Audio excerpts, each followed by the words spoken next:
the cornfield stretched endless, rows of stalks vanished into the horizon. Above them hung a heavy gray sky. The wind moved through the stalks. It whispered like voices too far to understand. Out here, nothing ever happened. Out here, no one would hear you scream, but the land remembers. They say a carnival once stood at the edge of these fields. One night, the tents collapsed, the fire burned for 3 days. Masks melted in the flames, faces vanished in the smoke. When the fire died, one boy was missing. He had lived his whole life in the workshop, sewing leather, stitching false smiles for strangers. The fire didn't kill him, it remade him. Years later, the killings began. Bodies were left faceless, their skin turned into grotesque masks. Pinned to their chests was always the same note. The words were shaky, but clear. You are broken. I will fix you. The town whispered his name, Stitchface. Some swore they heard chains dragging through the fields at night. Others claimed to see a figure watching from the rows of corn. No one ever dared to follow, because if you stepped into the stalks after dark, you might never come back out. And somewhere in the silence, Stitchface was waiting. He pushed the cleaning cart down the hallway. The motel was quiet, just the hum of the highway outside. Room 6 hadn't been touched in days. She knocked once, no answer. She unlocked the door. The room smelled like mildew and something else. Something metallic. The curtains were drawn. The light barely worked. She stepped inside. The door clicked shut behind her. Heather turned. A figure stood in the corner. She froze, leather, stitched and torn, eyes hidden behind mesh. Chains wrapped around both arms, the mouth sewn shut. Heather reached for the cart, too slow. The figure moved. Chains whipped across the room, she screamed. The sound was swallowed by the walls. The hammer came down, blood splattered across the mirror. She collapsed, the mask leaned close, threaded mouth twitching, no words. Just the sound of scissors, cutting, peeling, stitching. Later that night, a guest checked into room 6. The bed was made. The lamp was on, and on the wall hung a new mask, made from Heather. Jake broke in through the side door. The library was closed, but he had to see it again. The mask he found in the cornfield. It matched the missing woman, Denise, the librarian. She hadn't shown up in days, her car still parked outside. Jake moved through the shelves. His flashlight flickered. The air smelled like dust and something sharp. He reached the archive room, papers scattered across the floor. A trail of blood led behind the filing cabinets. He followed it, his breath slowed, then he saw it. A body slumped in the corner, face missing. Skin peeled clean, Jake gagged. The mask was nailed to the wall.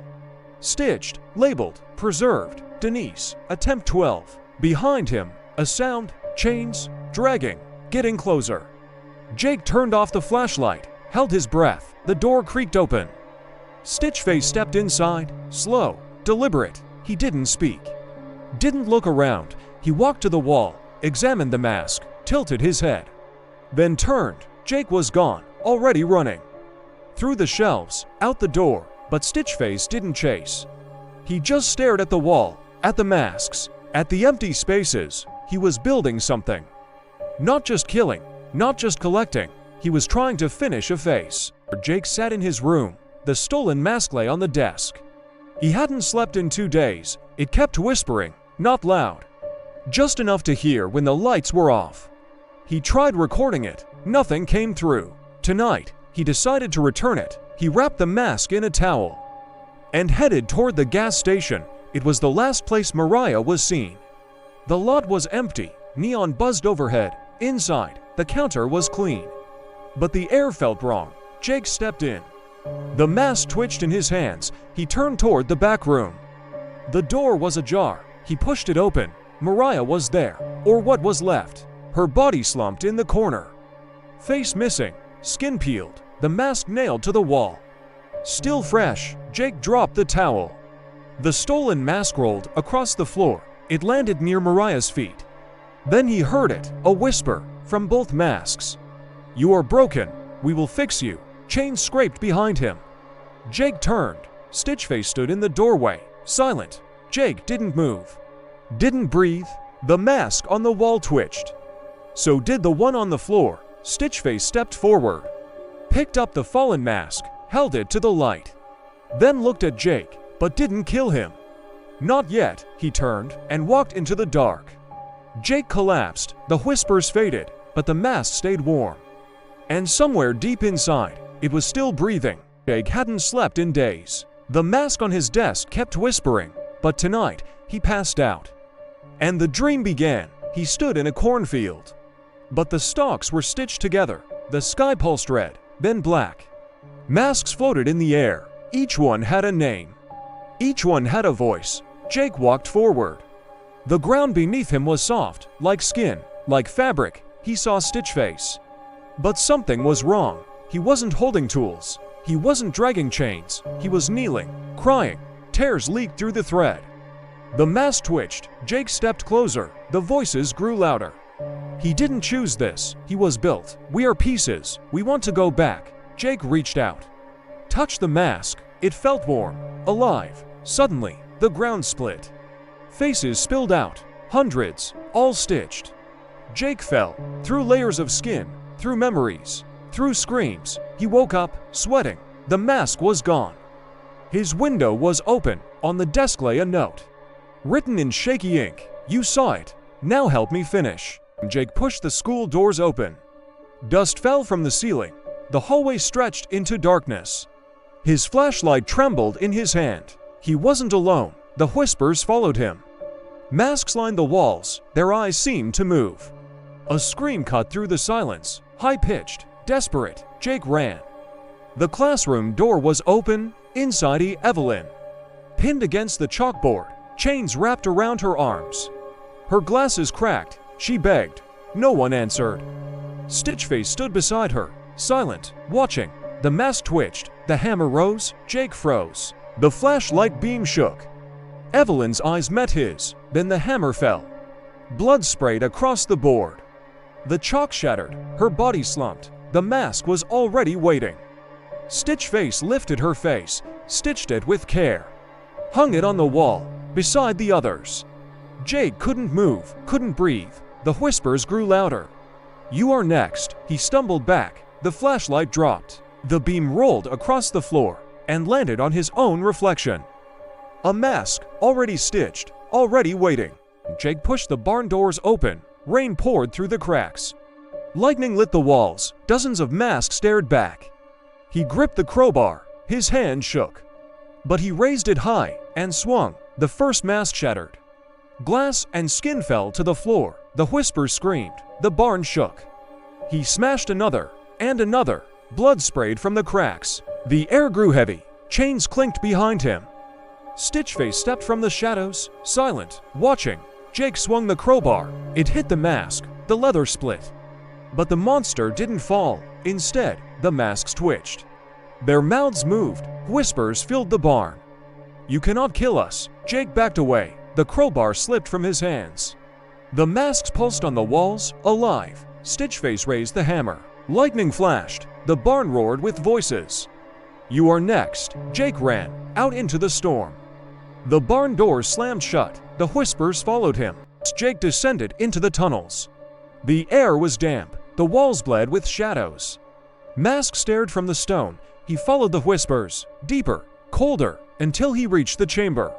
At the center it hung, a mask larger than the rest, stitched from dozens of faces. It pulsed like a heart. Jake stepped closer. The whispers grew louder. Finish it. End it. Chains slithered across the floor. Stitchface emerged from the dark, silent, watching. Jake raised the crowbar. The core mask twitched. Blood dripped from its seams. It whispered his name. Jake, you are the last. Wear me, or break me. Stitchface moved closer. Chains wrapped around the walls. The chamber shook. The mask screamed. Jake's hands trembled. If he wore it, he would live, but he would become the monster. If he broke it, everything would end. He lifted the crowbar. The mask pulsed. The whispers begged. Stitchface raised the hammer. Jake screamed and swung. The chamber shook. Stone cracked. Mask screamed from the walls. The core pulsed like a dying heart. Jake stood in the center, crowbar raised, blood dripping from his hands. Breath ragged, Stitchface stepped forward. Chains slithered across the floor. The hammer dragged sparks, silent, watching. The whispers grew louder. "Finish it, end it, choose," Jake screamed, and swung. The crowbar hit the mask. It split, the chamber roared, Stitchface staggered. The chains snapped, the masks wailed. The core mask fell. Jake caught it. It twitched in his hands. It whispered his name. He lifted it slowly, pressed it to his face. The seams burned. The whisper stopped when the smoke cleared. Stitchface was gone. Only Jake remained. But his eyes were black. The chains rose again. The hammer dragged. The masks bowed. A new monster was born. The cornfield swayed under a fading gray sky. Claire walked the dirt road, clutching her bag tighter. For a moment, she thought she saw someone in the stalks. But when she blinked, the space was empty. She hurried toward the farmhouse. Its windows glowed faintly in the dusk. Inside, the hallway smelled of dust and old wood. She locked the door and tried to breathe. Then came the sound. A faint metallic scrape against the porch. Her body froze. The sound returned, chains dragging across wood. She crept to the peephole. At first, nothing but the empty porch. Then a shadow shifted. A figure stepped into view. The mask caught the last light. Stitched leather, hollow eyes behind mesh. The mouth sewn shut, twitching as if whispering. Chains wrapped around his arms, clinking softly. He stood perfectly still, watching. Claire stumbled back as the bulb above her flickered. Her phone buzzed in her pocket. With shaking hands, she pulled it out. On the screen, a single message appeared. "You are broken. I will fix you." Travis worked late. The barn was quiet, just the wind outside. He stacked the last crate and wiped his hands. The light above him flickered. He heard something. A soft clink of metal. He turned toward the door. Nothing there. He stepped outside.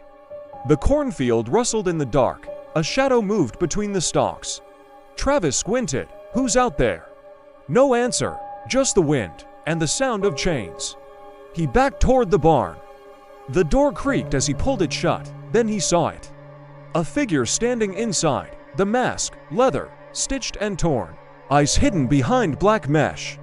Chains wrapped around both arms. Travis grabbed a pitchfork. His hand shook. The figure didn't move, didn't speak. Then it lunged. Chains whipped through the air. The pitchfork clattered to the floor. Travis screamed. The hammer came down, once, twice, then silence. Blood pooled across the barn floor. The mask leaned close, threaded mouth twitching. No words, just a new mask, made from fresh skin, hung on a nail, beside the others.